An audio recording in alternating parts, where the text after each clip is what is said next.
Assurant l'intérim du président de l'Assemblée nationale, le vice-président Adama Bictogo a présidé, le vendredi 1er avril, l'ouverture de la session ordinaire de la Chambre basse du Parlement ivoirien. Assemblée nationale, Adama Bictogo rassemble la Côte d'Ivoire autour d'un idéal de paix en sa qualité de représentant du président Amadou Soumaoro. Le député Adama Bictogo, vice-président de l'institution, a prononcé le discours d'ouverture. Ci-dessous l'intégralité du discours de M.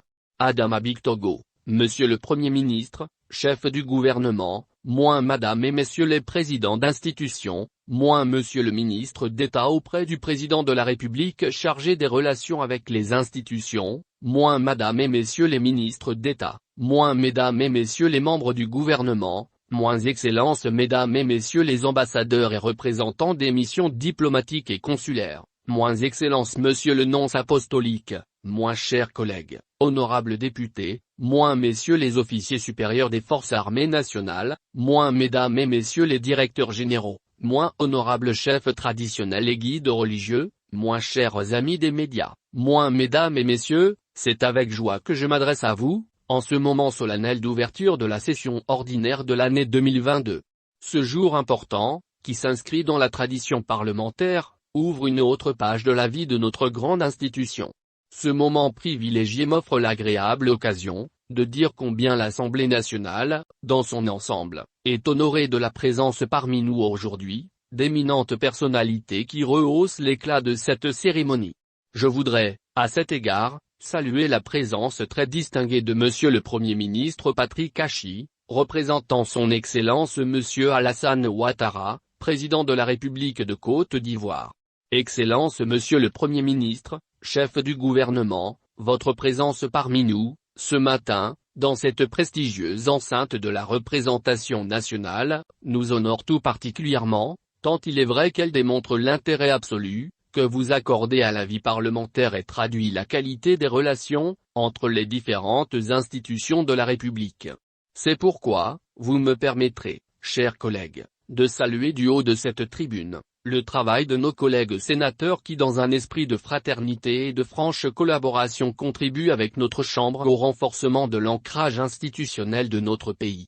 C'est l'occasion pour moi de rendre un hommage sincère et mérité à mon très cher frère, le président Jeannot Ahoussou-Kouadio qui fait du Sénat, une entité dynamique dont l'action est complémentaire à celle de notre Assemblée.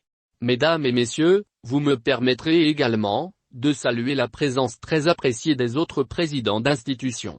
Madame et messieurs les présidents d'institutions, votre présence constante à nos côtés traduit, à plus d'un titre, l'exemplarité des relations entre les institutions de la République.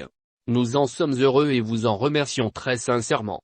Mesdames et messieurs les membres du gouvernement, au-delà de la joie renouvelée que nous éprouvons de vous retrouver avec nous, dans cette enceinte que vous connaissez bien, votre présence est une preuve tangible des rapports constructifs et nécessaires entre l'exécutif et le législatif, rapports toujours guidés par l'intérêt supérieur de la nation. Nos efforts communs consolident chaque jour davantage la paix, la stabilité et la démocratie dans notre pays. Merci une fois encore, de nous honorer de votre présence ce matin. Excellences Mesdames et Messieurs les ambassadeurs, les membres du corps diplomatique et représentants d'organisations internationales, nous apprécions au plus haut point votre amitié et votre appui aux institutions de la République et au peuple ivoirien. Je voudrais, au nom de l'Assemblée nationale et en mon nom propre, vous exprimer notre gratitude pour votre engagement en faveur du raffermissement des excellentes relations d'amitié et de coopération que la Côte d'Ivoire entretient avec vos pays respectifs. Je saisis l'occasion pour saluer la dynamique de la coopération entre nos États, et qui se traduit si heureusement par de nombreuses actions conjointement menées au quotidien, au bénéfice mutuel de nos différents peuples.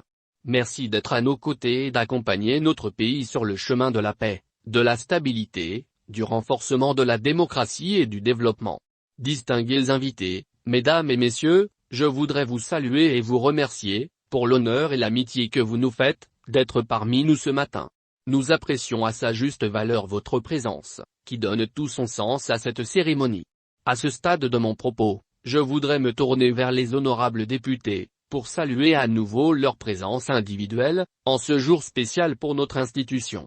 Chers collègues, honorables députés, Après notre rencontre du jeudi 10 février 2022, à l'occasion de la clôture de la première session extraordinaire, je me réjouis de cette nouvelle opportunité de retrouvailles, qui symbolise nos ambitions communes, porteuses des nouvelles exigences et des aspirations profondes du peuple de Côte d'Ivoire. La nouvelle session qui s'ouvre ce matin, intervient dans un contexte de paix retrouvée, d'apaisement du climat socio-politique et de dialogue politique constructif, grâce aux efforts inlassables du président de la République, son Excellence Monsieur Alassane Ouattara. À cet égard, c'est pour nous le lieu de saluer et de nous réjouir des conclusions heureuses, auxquelles le gouvernement, les partis politiques et les organisations de la société civile, sont parvenus à l'issue de la 5e phase du dialogue politique, conduite par Monsieur le Premier ministre Patrick Kachis, ici présent. Nous avons l'absolu devoir de poursuivre cette dynamique de paix et de développement, de surmonter nos différences, et de faire prévaloir l'intérêt supérieur de la nation. Le contexte actuel ne devrait accorder aucune place à la division. Il n'est dans l'intérêt de personne, de voir notre beau pays sombrer, à nouveau, dans la fracture sociale. Nous devons donc surmonter nos incompréhensions et nos divergences, qui ne sont que peu de choses, devant l'intérêt supérieur de la nation. C'est d'ailleurs pourquoi, chers collègues députés, je me réjouis chaque jour de voir cet hémicycle se muer en un sanctuaire de nos débats, toujours francs et fraternels, nos débats parfois contradictoires, mais ô combien constructifs, pour notre jeune et belle démocratie. Aussi voudrions-nous féliciter le gouvernement conduit par le Premier ministre Patrick Kachis, sous le leadership de SEM. Le président de la République, Alassane Ouattara, qui en dépit des soubresauts liés à l'environnement extérieur, permet à notre économie de demeurer résiliente, avec une croissance soutenue.